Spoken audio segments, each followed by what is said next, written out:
Welcome to Suman TV. నేను మీ నవీన్. ప్రస్తుతం నేను ఎపియాన్ పెయిన్ మేనేజ్మెంట్ సెంటర్లో ఉన్నాను. మనతో ఉన్నారు pain management expert doctor Sudhir Dhara గారు. హాయ్ సార్, నమస్తే అండి. నమస్తే నవీన్. సార్, మీ వీడియోస్ అన్ని చూస్తూ ఉన్నాము. మీతో ఇంటర్వ్యూ చేసినప్పుడు కూడా నాకు చాలా తెలియని ఇంకా కొత్త విషయాలు తెలుస్తూ ఉన్నాయి. సో ఎక్కువ నిలబడితే మన మోకాళ్ళు అరిగిపోతాయి, ఎక్కువ నడిచినా అరిగిపోతాయి అని చెప్పేసి మనం ప్రీవియస్ వీడియోస్ చేసాం. మంచి రిజల్ట్స్ కూడా వచ్చేదానికి. నేను కూర్చొని ఎక్కువ వర్క్ చేస్తూ ఉన్నా, అయినా కూడా నా మోకాళ్ళు ఎందుకు నొప్పి తీస్తూ ఉన్నాయి, ఎందుకు అరిగిపోతూ ఉన్నాయి అని చెప్పేసి ఒక కామెంట్ వచ్చింది సార్. అంటే ఎక్కువ నడిచినా అరిగిపోతాయి, ఎక్కువ కూర్చుని అరిగిపోతాయా మోకాళ్ళు అనేవి? మోకాలు ఎవరికి ఎప్పుడు అరుగుతాయో ఎవరికి తెలియదు. ఓకే. కొంతమంది పాపం విలేజెస్లో పొద్దు నుంచి రాత్రి వరకు నిలబడి ట్రాక్టర్ ఎక్కి బరువులు ఎత్తి వాళ్ళకి అరగదు. కొంతమంది నువ్వు అన్నట్టు సాఫ్ట్వేర్ ఎంప్లాయీస్ పొద్దున వెళ్ళి 9 గంటలకి 10 గంటలకు కూర్చుంటారు, సాయంత్రం కూర్చొని ఉంటారు, మధ్యలో కాఫీకి లేస్తారు, లేదంటే లంచ్కి లేస్తారు. మన వాళ్ళకి ఎందుకు అరుగుతాయి? మోకాళ్ళు అరగడం అన్నది కొంత మటుకు మీ యాక్టివిటీ వల్ల ఉన్నా, కొంత మటుకు జెనెటిక్ కంపోజిషన్ వల్ల కూడా ఉంటుంది. కొంతమందికి ఏ కారణం సన్నగా ఉంటారు, మొత్తం అరిగిపోయింటాయి. ఓకే. కొంతమంది ఇంతలా ఉంటారు, 140 కేజీలు, వాళ్ళకి వేరే వేరే ప్రాబ్లమ్స్, మోకాలు అరగదు. ఓకే. అది ఎవరు చెప్పలేరు. కానీ ఇప్పుడు నువ్వు అన్నట్టు కూర్చొని ఉంటే కంటిన్యూస్గా మోకాలు నొప్పి వస్తుంది, రావచ్చు. ఎందుకు రావచ్చు? దానికి సరైన కండిషనింగ్ లేకపోతే. డైరెక్ట్గా వెళ్ళి సెడెంటరీ లైఫ్ చేసాం అనుకో, కూర్చున్నాం, నేను 9:30, 10కి వస్తాను, ఇక్కడ పేషెంట్స్ చూస్తాను, ప్రొసీజర్స్ ఉంటే చేస్తాను, అంతా ఇక్కడే అతనికి ఏం యాక్టివిటీ లేదు. Okay. So knee joint condition కాదు, కూర్చొని ఉంటే స్టిఫ్నెస్ వస్తుంది. స్టిఫ్నెస్ వస్తే పెయిన్ వస్తుంది. ఆర్ ఇలా కూర్చొని ఉండి సడన్గా లేచి ఎక్కువ యాక్టివిటీ చేసినా కూడాను ఆ సడన్ చేంజ్ని అది తట్టుకోలేకపోవచ్చు. మజిల్ స్ట్రెయిన్ అవ్వచ్చు, లిగమెంట్ స్ట్రెయిన్ అవ్వచ్చు, సడన్గా పెయిన్ రావచ్చు. సో అట్లా కూర్చొని ఉన్నా, ఎక్కువ వర్క్ చేసినా మోకాళ్ళు అరగవచ్చు, మోకాళ్ళ వల్ల ఏదైనా నొప్పి రావచ్చు. అందుకనే ఎప్పుడు కూడా ఎవరన్నా ఒక 8 అవర్స్ సెడెంటరీ లైఫ్ అంటే కూర్చొని చేసే జాబ్కి వెళ్తున్న వాళ్ళు కండిషన్ చేసుకొని పోవాలి. అంటే మీకు ఏ నొప్పి లేదు, ఒక హాఫ్ అన్ అవర్ నీ స్ట్రెచ్చింగ్ ఎక్సర్సైజెస్ చేసుకొని వెళ్ళానుకో, నీ కండిషన్ ఉంటుంది. తర్వాత ఇట్లా కూర్చొని చేసేవాళ్ళు ఎవ్రీ 2 అవర్స్ ఒకసారి లేచి వాక్ చేయడం, స్ట్రెచ్ చేసుకోవడం, ఒక 2 మినిట్స్ మళ్ళీ చేయాలి. ఎందుకంటే ఆ మజిల్ కంటిన్యూస్ కూర్చొని ఉంటే మజిల్ స్టిఫ్నెస్ వస్తుంది, మజిల్ వల్ల రావచ్చు. లేదు జెనెటిక్గా నీ కార్టిలేజ్ తొందరగా అరిగిపోయినా కూడా కూర్చున్న వల్ల రావచ్చు. So always condition the muscles before you go for any work అనమాట. ఒక 8 అవర్స్ 9 అవర్స్ కూర్చున్నాం, లేదు 8 అవర్స్ 9 అవర్స్ నిలబడే వాళ్ళు ఉన్నారు చూడు, వాళ్ళు కండిషన్ చేసుకోమన్నారు. టీచర్స్ ఉన్నారు, 8 క్లాసులు తీసుకోవాలి రోజు, ఒక్కొక్క క్లాస్ 45 నిమిషాలు, కుర్చీ కూడా ఉండదు అక్కడ. ఎందుకు? మేనేజ్మెంట్ కుర్చీ తీసేస్తుంది. ఎందుకు? కుర్చీలో కూర్చొని చెప్తే పిల్లలకి ఎక్కదని, ఇదొకటి అపోహ అది. సో పాపం వాళ్ళని నిలబెట్టి 8 గంటలు యంగ్స్టర్స్ అయితే చేస్తారు. అది అట్లా ఓవర్గా చేసినా, కంటిన్యూస్ కూర్చొని చేసినా కూడా నీలో పెయిన్ రావచ్చు.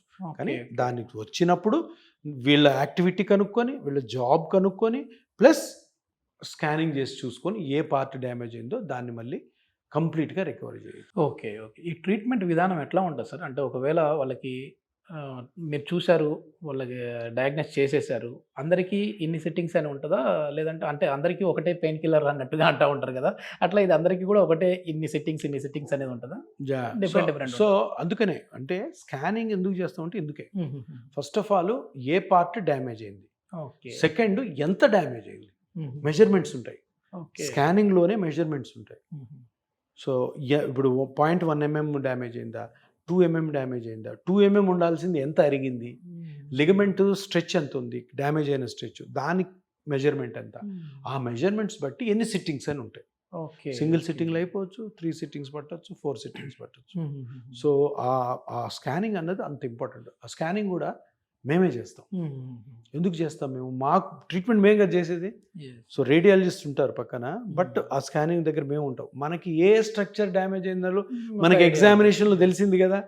సో వెళ్ళి ఇద్దరం కలిసి, రేడియాలజిస్ట్ మేము కలిసి, ఓహో ఇదిగో ఈ పార్ట్ డ్యామేజ్ అయింది కాబట్టి ఇది ట్రీట్మెంట్ చేసుకోవాలా, ఇంత డ్యామేజ్ అయింది కాబట్టి ఇన్ని సిట్టింగ్స్ పెట్టుకోవాలా, ఇంత డ్యామేజ్ అయింది కాబట్టి ఈ టైప్ ఆఫ్ పిఆర్పి రకాలు కూడా ఉంటాయి.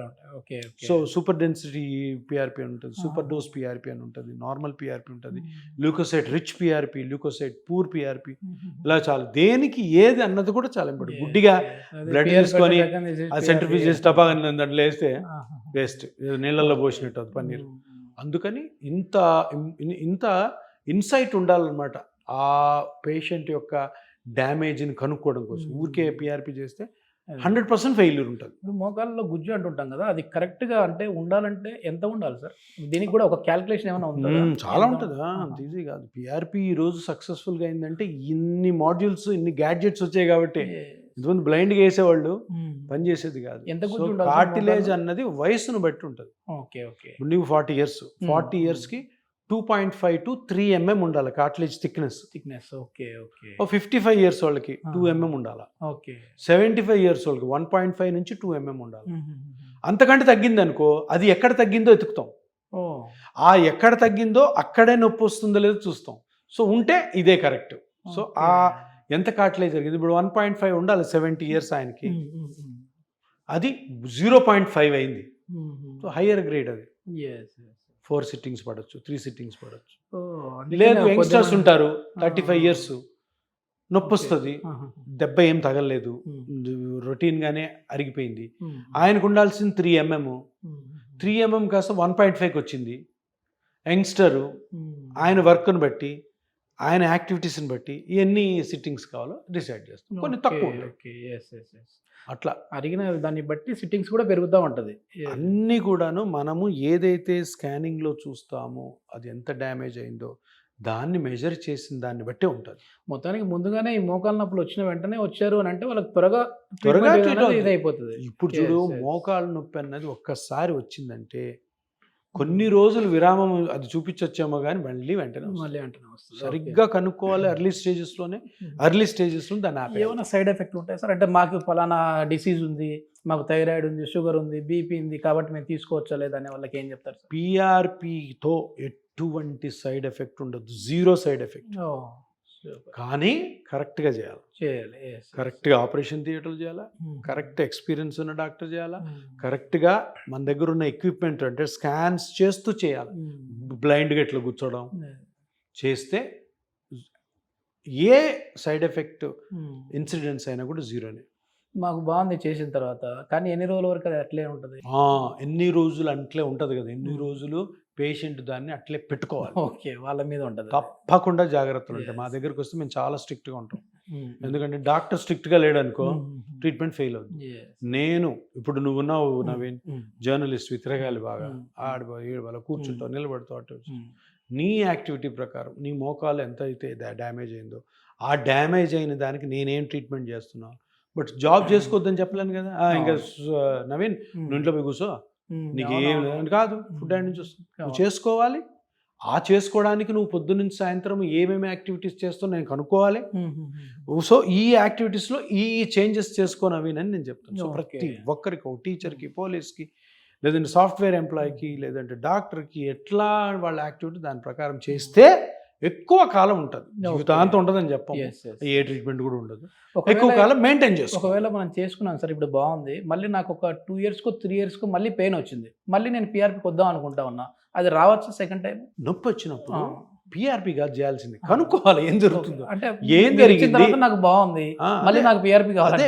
నొప్పి ఎందుకు వచ్చింది? ఓకే, కార్టిలేజ్ వల్లే రాకపోవచ్చు, గుజ్జు బాగానే ఉండు, వేరే దాని వల్ల రావచ్చు. ఓకే, డయాగ్నోస్ చేయాలి. అన్నిటికీ ఒకే మాత్రం కాదు, మళ్ళీ స్కాన్ చేసుకోవాలి.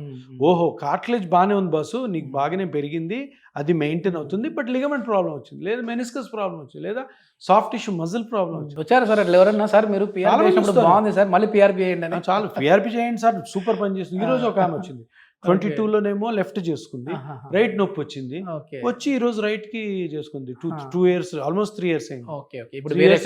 చేసింది చాలా బాగుంది, 95% రెస్పాన్స్ ఉంది. ఇప్పుడు ఇక్కడ వస్తుంది, మరి అప్పుడే చేసుకోవచ్చు కదా అంటే లేదు, అప్పుడు అంత లేదు సార్, ఇప్పుడు ఎక్కువైపోయింది. రోజు ఉంటారు. ఒకవేళ చేయించుకునేటప్పుడు 2 కాళ్ళు ఒకేసారి చేయించుకుంటే మంచిదా? బ్యాలెన్స్ దీని మీద నవీన్, చాలా మందికి 2 కాళ్ళు అరిగింటాయి. నీవు నిలబడాలంటే 2 కాళ్ళతో, ఒక కాళ్ళ మీద నిలబడతావా? పని చేయాలంటే 2 కాళ్ళు. ఒక కాలు ఎక్కువ నొప్పి తీస్తుంటే ఇంకోటి దాక్కొని ఉంటుంది. నువ్వు స్కాన్ చేసావంటే 2 ఒకేలా అరిగి ఉంటాయి, 2 ఒకేలా అరిగి ఉంటాయి. సో అందుకని నేను ఎప్పుడు చెప్తానమ్మా, ఈ రోజు కొద్దిగా నొప్పి ఉన్నా కానీ అవతల కాలు కూడా చేసేసుకో. లేదు అంటే వెయిట్ చేయి, నొప్పి వచ్చిన రోజు వెంటనే రా, డిలే చేయదు. ఎందుకు? ఇప్పుడు నొప్పి లేని కాలు ఇది, నొప్పి ఉన్న కాలు ఇది, దీనికి చేశాను, దీనికి ఇది బాగా అయింది, అప్పుడు ఈ నొప్పి బయటకు వస్తుంది. ఈ నొప్పి బయటకు వస్తే దీని బరువు దీని మీద వేస్తాం, దీని మీద వేస్తే ఇది పెరగదు జరుగుతున్నప్పుడు. సో అందుకని సిమెట్రికల్గా ఉండాలి. మొత్తానికి ఒక చెప్పు అరిగింది కదా అని చెప్పేసి కొత్తవి 2 కొనాల్సిందే. తప్పకుండా ఇది ఒకటే ఎందుకంటే వేసుకొని రెండిటితో తిరగలేరు. పని జరుగుతుంది. ఎస్ ఎస్ ఎస్ చాలా మంచి information sir. Thank you sir. Thank you. నమస్తే.